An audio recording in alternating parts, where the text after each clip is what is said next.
It is playoff time here for fantasy football goers. For those of you who took it out and stuck it out is what I wanted to say, and kept the fight going and actually started your players every week. Kudos to you. So everyone but one guy. Everybody but Joe, good job this year in actually sticking with the league. You insult the black guy? I didn't say he was black. You put color into it. You put color into it. No, you did it by insulting him. Anyways, welcome. As you can see here to my left is Mick Barton of Sioux Girls One Cup. He is our special guest. We're going to do a quick rundown. We've only got 4 games as we have some teams on bye. Let's look at the bracket here. We're going to start with the ever-popular Hoffa bracket, the loser bracket here. As you can see, Jason Servos did indeed lose, and he did not score enough points. And that means this man over here made it into the playoffs. Thanks, Jason. I couldn't have done it without you, your ineptitude. I couldn't do it without Danny Nickel. I couldn't do it without Joe. Yeah. And everyone I beat over the last couple weeks because I had to go on a pretty good run to actually make these playoffs. Well, 4-2 in your last 6 games. That's not bad. That's nothing to sniff at. No, it's not. And poor Jason had to play the best team in the league at the very end of the season. And I had to play the worst. That's true. Sending Jason running to a bottle of Jack Daniels and Propecia. Okay, well, let's start off with the matchups to see, as we mentioned, first down syndrome getting the bye. They are automatically disqualified from winning the Hoffa. That's so just too good bad. News. All right, that's good news for him. But they can get the Golden Cup. They can get the Bronze Cup. It's the Bronze Cup. It's a athletic supporter dipped in bronze. Which is what every 7th place winner should get. Let's go look at the other bye. It is Alan Nesson. No, full queer. Full queer indeed. Full queer. Teenage Mutant Ninja Bortles earning a first-round bye. Earning, I guess, if you want to put it that way. But they also avoid the Hoffa. So let's go to the 4 teams that are in danger of becoming this year's Hoffa winner. Let's start off with the beautiful John Dahlgren. I saw this coming. Yeah. Ursay's Billionaires taking on that team you beat last week, intentional pounding of Joe Murdoch. In fact, I don't think I've seen a person who drafted Peyton Manning make any kind of playoffs. Yeah, that's kind of weird. He's still the 2nd overall QB overall in points. Nice. Second overall QB player overall. Overall. Now, let's break down this game here. If Joe starts these players, it's very possible I think he will. Bench them for whatever reason. I don't think he knows football is still going on. Now, Dahlgren does have Peyton Manning going against the Buffalo Bills. Projected to put up at least 33 points. Now, Julian Edelman's kind of disappeared from the scheme here in New England. Don't look for him to put up a lot of points, but luckily he has his handcuff, if you will, LaFell. Normally don't start the handcuff too. It's kind of what's that word? It's Bacon? Yeah, bacon. Okay, bacon. Absolutely. Well, they're both playing the San Diego Chargers. It's a conflict of interest is what it really is. That's true. It was like, oh, well, it's not a very good chance that both these guys do well, but maybe if one of them do. It doesn't really matter because Joe's still starting Alfred Blue. Who has clearly taken it back to the healthy Arian Foster. Look at this. Look at this. Reggie Wayne starting. Larry Fitzgerald, Antonio Gates, Reggie Wayne, Anquan Bolden. This guy does not have a starter under 33. In 2009, this would have been one hell of a lineup. Jesus, this would be an award-winning lineup. Anquan Bolden in there too. Anquan Bolden face. Rodgers though, putting up points still. He does. I believe he's the 3rd overall QB in the league, behind Peyton. That's what happens when you draft a quarterback way too high. Ask Nesson. Rodgers. Projected to score 29. Let's look at the final score here. Yahoo's got Ursay's Billionaires taking this one, 171 to 148. Not even going to be that close. It's not going to be that close. Who comes out the victor? Oh, this is an Ursay Billionaire matchup, but that's only because Joe, he has no idea what's going on.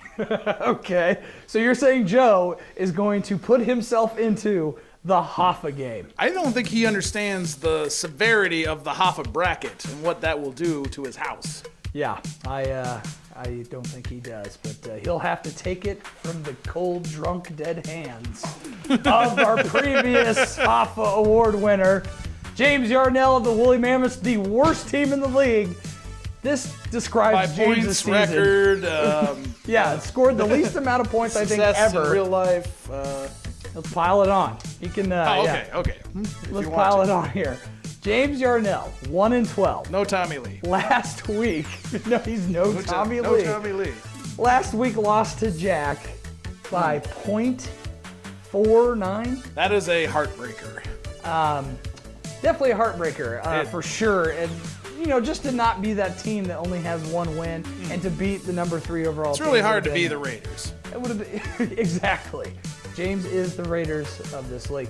Let's check out the matchup here, see if James has a chance against former bandmate Patty O'Connor, who is also in the running for the Hoffa. These two were neck and neck last year as the worst teams, and it hasn't changed. Actually, Pat's team is surprisingly good sometimes. Very schizophrenic. They're 5-win good. Yeah, his team very schizophrenic, like one of his ex-wives. Going against, let's look at James Yarnell. Big Rape, Big Ben, going against the Bengals. Big Rape. Mike Wallace on the Dolphins. Also Tannehill's Big Rape. Throwing, that's a good option. Now, here's where it gets a little iffy. Pierre Garçon against the Ravens. Pierre Garçon, period, has no shot because of who's throwing the ball in Washington. Whether it's RG3 or Colt McCoy, he just simply is not getting the ball. Darren McFadden, another has-been fantasy football player of yesteryear. But Jamal Charles, his foundation, his cornerstone, if you will. That's nice. He can't score all the points, but he can and does. Yeah, well, yeah, he does. He's had a really touchdown does. in, like 7 straight games? Yeah, he leans on him a little too hard. Yeah, that was his first pick. James did have the first overall pick, and that's also the number of wins he has. Oh, that happens. Jamal Charles going against the Arizona Cardinals, a tough run defense. Probably not going to get over 20. I don't think that's going to happen. And then he's going with Kobe Fleener, who had some good games. He's on a hot streak. Depends if Dwayne Allen comes back in Cleveland. Doesn't and even matter. Also, Greg Jennings, another yesteryear fantasy player. That's his starting offensive lineup. No wonder Greg Jennings starts on 4% of teams, and this is one of them. Exactly. And there's really no one on defense. Morgan Burnett. Oh, he's got Brandon Marshall. Oh, yeah, that's not the receiver. linebacker. Okay. The linebacker for the Denver Broncos. That's the highlight. Well, let's look at Patty's team, Mr. Rogers Hood. Pat was 5-8 on the year. Could put up some points. Could. And, unfortunately, he's resorting to starting Mark Sanchez against the Seattle Seahawks. Alshon Jeffrey. That's the kind of move you make when you take Cam Newton in the second. I mean, if you look back, like if you take Cam Newton in the second round, like nobody was asking him to. Nope. No one held a gun to his head. No. He knew there were no receivers there. Yeah, big whiff for old Patty O'Connor. He does have some good receivers here. Alshon Jeffrey and ODB, Odell Beckham Jr. Looks to score 18 points against the terrible Tennessee Titans, who just are terrible. TTT, I heard. God, if you're the worst team in the AFC South, something's wrong. Eddie Lacy, Packers running back, looks like he's back to old form. He's going against the Dolphins. Look for him to put up at least 15 to 16 points. And Justin Forsett, that's a good running back combo for Pat. So besides the obvious quarterback error, a pretty solid squad, and he has Greg Olsen in the tight end spot. He tries. Now, in the flex, Steve Smith Sr. started out the season great. Everyone's like, this guy is still young. He's got fresh legs. No one ever said he was young. Not so fast. No one ever said he was young. Torrey Smith is now kind of taken the attention of Joe Flacco. It's about damn time. It is. It is about damn time. It looked pretty bad. Like, I'm 25. That guy's 38. Why do you keep looking at him? Yeah, exactly. I mean, why do you look at him like that? I surprisingly held on to Torrey Smith through some very tough weeks. That's cute. Also, here's a homer pick. He picked Charles Woodson. I think that's cute. Aww. But really, this game, it says it's going to be a 30-point win by Pat. James did put up 195 last week. That's just simply not going to happen again. But I think this is going to be a lot closer. I'm looking for James to lose to Pat, 155 to 170, thus putting himself in to defend the Hoffa. I am picking the upset. You're taking James I am going to take James to do the one thing he's never done in his life and win. Is this an upset special? I think this is for me, this is an upset special. We could post these things. Oh yeah, here. I guess you're right. Sorry, that's the upset special alarm. All right, so I'm sorry. So you're taking James over Pat. I think he's going to put up another hell of a number. I think it's going to be about 180 to 175. What is VAC or his points? Oh, hey. Oh, that man loves to drink. I'm here all night. All right, Mick, let's go over to the division or the playoff division that matters. Where we have 6 teams fighting for $500 of stinky cash. It's very wet, stinky. hot, slimy cash. We've kept it in $500. some of Nesson's fat folds. That's how it got so stinky. That's how it got stinky. That's how it got stinky. Well, you know what? Let's start off.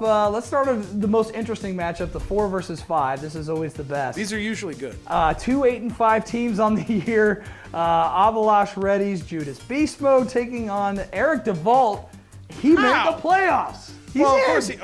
You know, he won 8 games early, and then yeah. Well, both these teams limped into the playoffs. The last 2, not so much. Right, as you mentioned, Eric lost the last 2 games going into the playoffs, and Avi, after starting very hot, finished 2-4 in the last 6 weeks. Yeah, that's not so good. Let's look at the points. That should be your catch. That's not so good. Let's look at the points breakdown. Avi is obviously gambling here since he hasn't had a quarterback all year. It's been a constant rotation. Exactly. He's starting empty. Well, it's empty right now, but he has Ryan Fitzpatrick on the bench. Ooh. That's my go-to. He's had 2 good weeks in a row. 1 good week. He's had 2 good weeks in a One season? Good. No. Okay. He had 1. He scored 60 points last week. I heard. 6 touchdowns. Fat Patrick. Fat Patrick. Fitzpatrick going. He went to Harvard. He went to Harvard, and he's going to Jacksonville to probably put up around 25, 30 points. He's definitely not going to throw 6 touchdowns this week. But he's relied on DeMarco Murray and Matt Forte. His 1-2 punch. Yeah, that's something you can rely on. Now, here's what I didn't know. What's that? Both, they were 1 and 2. DeMarco Murray dropped to 3, and Forte is now 2. Le'Veon Bell is now the number 1 running back. He's had some good weeks. The very last game of the season, he jumped over Murray and Forte. But both have pretty good matchups. Murray against the Bears. Yeah, Bears. And, Forte versus Dallas. They're taking on each other. So that's what that means. Tomorrow night. Yes, they are. Thursday night. Do you remember the last time in a playoff game where 2 running backs faced each other? I have no idea. Actually, the 2 running backs faced each other, and they were both on Servos' team, and they both had big, fat, stinky games. It was hilarious, although the outcome... Because they go against each other, It was a championship game, too, which sucked because he lost to Jack. And Jack Jack has a title. Won something, which is... One thing. Yeah, it's terrible. T.Y. Hilton, a surprise top 10 receiver this season going against the Browns. Now, Joe Hayden is going to be on T.Y. Will that damper his production? Joe Hayden is completely overrated. Okay. Well, that settles that, I guess. I'm saying he's really, really overrated. Now, here's what I like about Avi. The cojones on this guy. He has cojones. Starting Dan Boom Herron in the flex against the Browns. That is balls. That is pure balls. That's a ball special. I love it. It's official. The Trent Richardson era is over, thank God. That's too bad. Yeah, it is too bad.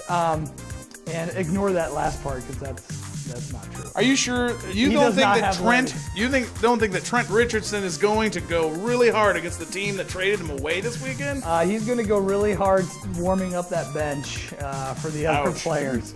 Now let's go over to Eric DeVault's team. Speaking of Browns, I'll be at this game with Eric this weekend. That's almost nice. We will be at the Colts-Browns game. Drew Brees going against the Carolina Panthers. 45 plus the last 2 games. He's finally starting to look like the old Drew Brees. And the Carolina Panthers can't stop shit. No, they can.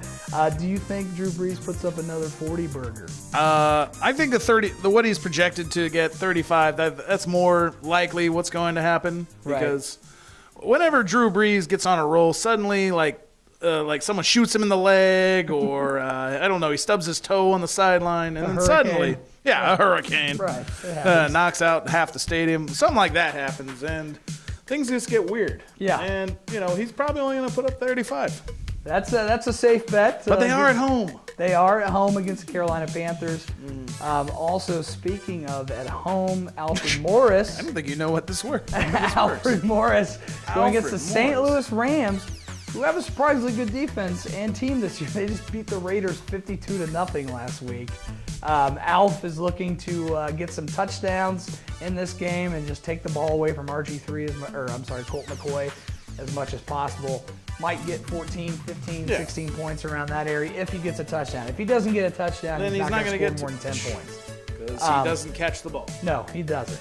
Roddy White against the Packers. That's going to be an interesting matchup. He got hurt. He didn't play last week. He did not play last week. And it's going to be freezing cold in Green Bay. Doubt he makes an appearance. It's likely cold, too. Yes, it is. And, so also... 10-inch T-Rich is getting the start from old Eric DeVault. I think he's banking on what you said earlier, that he's going to run super hard against his old team. It's that Steve Smith thinking, and I don't think it only works if you were good to begin with. Yeah, exactly. Only projected to hang 6 against the Browns. And boom, supposed to get 13. Exactly. And who the hell is Jordan Matthews?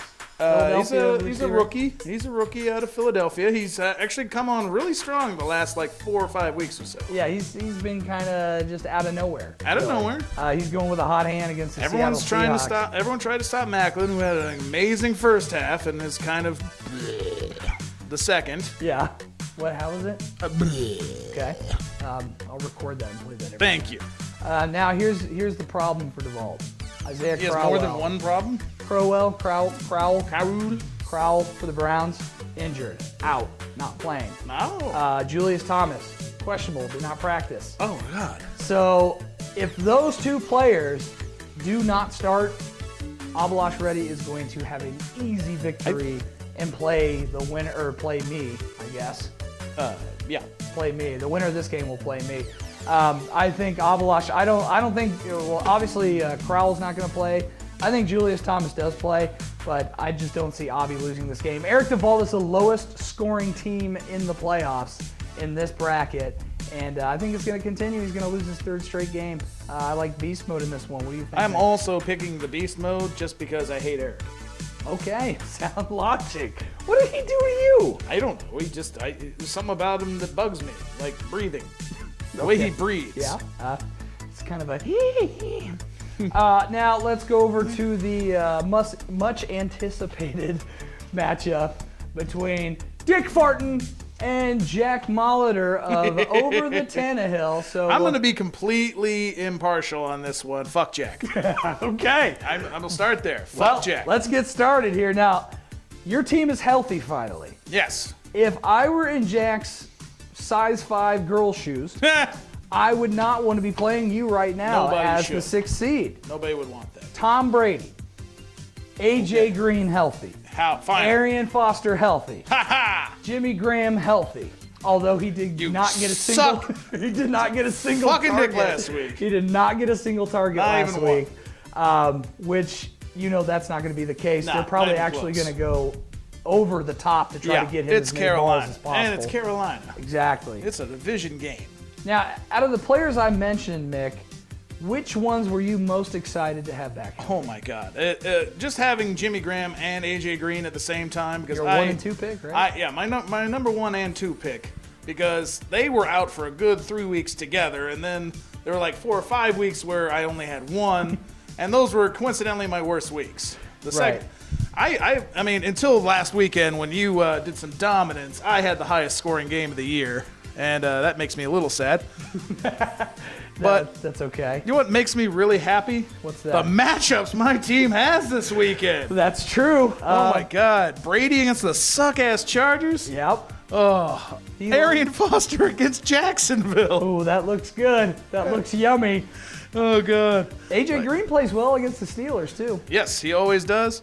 And the guy I hate the most on my team, Michael Crabtree, is playing the Raiders. Oh, man. They're going to try and blow on him or something. Like, the only chance I have is that Colin Kaepernick sees a mirror at some point and then stops throwing the ball. Yes. Over-under on how many people get stabbed at that game? 17. 17? 17. I hear the betting line is 25. Yeah. So you're taking I like to take the under. I'll take the over. Goldie Tate. Oh, thank you to whoever put him on the waiver wire. Oh, Goldie Tate versus Tampa Bay. Yes. Now I put this in the notes that this is your wild card here for this matchup. This is the wild card. If Golden Tate has another good game, which he should against the Buccaneers. Now they're probably going to be double teaming Calvin Johnson, I assume. That's what I would assume. That's what I would do. Worst case scenario, though, for you is they get out to such a lead that they just run it to Jokie Bell. Yep. Jamiroquai Bell. Theo Riddick. But Atlanta didn't do that. Nope. Baltimore didn't do that. They don't want to. So why would they do that? No. Why would the Lions not just beat Destroy them to death? Destroy him. Now let's go over to Jack's team. Jack is the highest scoring team in the league. A lot of points. A lot of points. Finished the season 9-4, just barely beating James. Which was sad. And here's why. Now, Tony Romo. Tony Romanowski. Tony Romo is already on his December decline. He started early. Yeah. Completely worthless when it comes to fantasy football playoff time. Going against the Bears, he only had 3 points last week. And it's not going to get much better for him. I look for him to turn the ball over a lot. Just not get anything going. It is Chicago. It is Chicago. It's in Chicago. I'm going to give Tony Romo. He'll get his 30 points, but you'll think he get 30 points? I think he'll get 30. I don't think he's going to get 30 points. I think Chicago Bear, unless Buddy Ryan comes back from the dead and starts coaching up that D.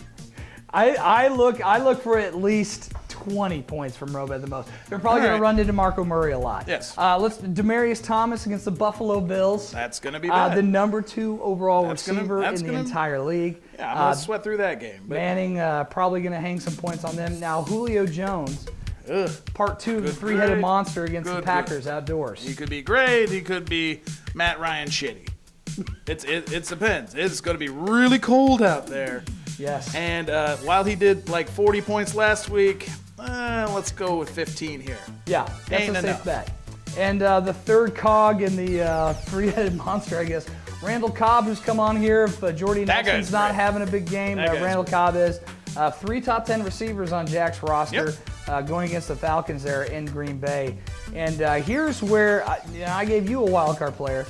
I think Rashad Jennings, how he does against the Tennessee Titans. He could be good. They're not going to let Eli throw that much because clearly he likes to throw to the other team. He loves it. Rashad Jennings had 24 points last week. I think he's going to put up 30. Ouch. I think he's going to have a huge game. A couple touchdowns, one on the ground, one out of the backfield. And unfortunately, Mick, I'm picking Jack to beat you. That's all right. I mean, you love being wrong. I hope I am. I really do. But Jack's team looks solid. 4-1 in his last 5 games. That's nice. Coming in hot. And it just looks like, he's projected to score 192. Always projected to score around 190 points, which is unheard of anywhere else in this league. You're only projected to score 177. Is there a chance that Cinderella keeps dancing? Yes. Cinderella always makes it to the ball, and then they lose. So you're going to take out Jack. I'm taking out Jack. Okay. What's the score? The score is 185-4. Okay. Well, that was a good analysis. I think so. I appreciate it, Dick. Well, before we go off air, is there anything you'd like to say to your opponent? Jack, you're a piece of shit. People don't like you. They don't like having you around. I think it has something to do with, you're like an athlete, or like they say you're an athlete, but you run kind of like a girl. So you can run 26 miles, but you do it homosexually. And that doesn't make you better than anyone. But at least he has a sticker on the back of his car. He has a sticker on the back of his car that says, I can run 26.1 miles. Right, but I can't make a layup. No. All right. Well, thank you, Mick. I appreciate it. Good luck this week. Good luck to all of our competitors here in the LEGTV Fantasy Football League. I'm your commissioner, John David Brake, with Mick Barton. Thank you for tuning in.